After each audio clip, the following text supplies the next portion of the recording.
What's up, Falcon fans and non-Falcon fans? On today's episode of Falcon Cave, where we discuss Falcon topics, and you, the audience, hopefully enjoy this type of content. If you guys do, hit that like button, share this video with your friends and foe, and if you guys dislike this video, well, hit that dislike button. I won't stop you. It will hurt your boys' feelings just a little bit, but you know what hurts even worse? Not winning a freaking Super Bowl. So if you want to win a Super Bowl, hit that like button. I'm forcing you. I'm just joking. I can't. And also subscribe to your boy because it helps the channel out to make sure the empire grows even faster. And thank you guys from the bottom of my heart for doing this. Okay, now let's get on to today's topic about free agency signings, and we still got to keep grinding. First off, I love what the Falcons did on first day of NFL tampering. I thought they did a great job in re-signing some of the players that we really needed to get with a very friendly contract deal with Keith Smith, Caleb McGarry, Chris Lindstrom. Who else I'm thinking? Oh, Alonzo Carter, and then the punter, because I can't remember how to say his last name, so I'm not going to try to attempt it. I thought we gave them all good contracts, never too little, but never over the top as well. Now, some people might say Chris Lindstrom was way huge for a 5-year, 105 million, because I'm bad with numbers. I'm like Rick Ross. I failed math at adolescence. Oh, my bad, Rick Ross. And peace to you, boy.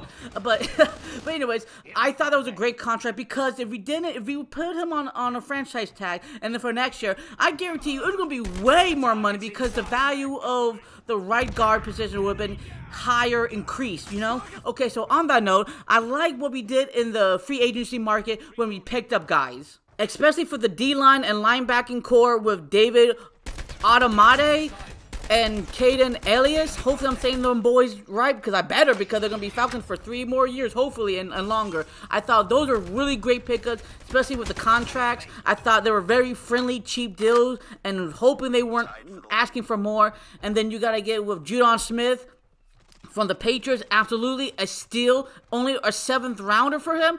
Oh my God. And then of course, Jesse Bates, the safety from Cincinnati. Now, was he a dire need for the Falcons?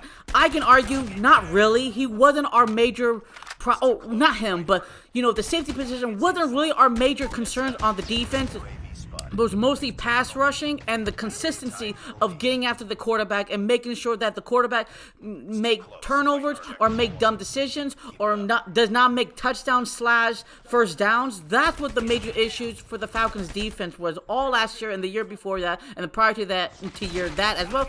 But I like that the Falcons addressed their quarterback problems in the free agency market, because that means we're probably not going to get one in the NFL draft. Hopefully next year with Jefferson from Arkansas, hopefully, because that's my boy. I'm hoping we can get him.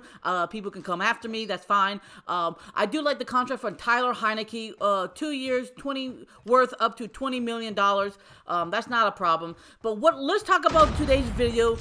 We haven't addressed the left guard position because Elijah Wilkinson is still a free agency, and Jalen Mayfield is not that good for a lot of people's eyes and maybe the coaching staff.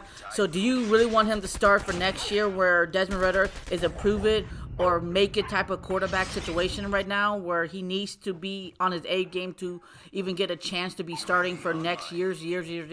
And then also think about this.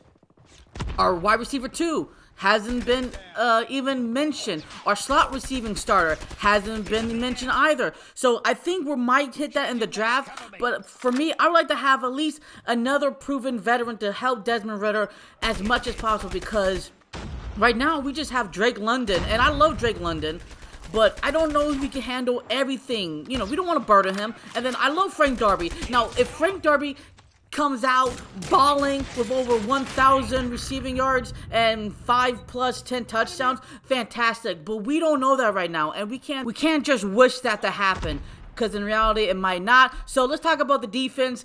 I would still like to get, you know, our boy 97 more hands on deck. We still need to get at least 1 or 2 pass rush in the free agency market. If we don't do that, then we're probably going to get 2 or 3 in the draft. I guess that's fine, but we gotta help 97 at all costs. And the linebacking position, 54, I don't know if he's gonna come back for us. Evans, I think that he might hit the free market and get picked up by another team. I hope not, but that looks like the case to me.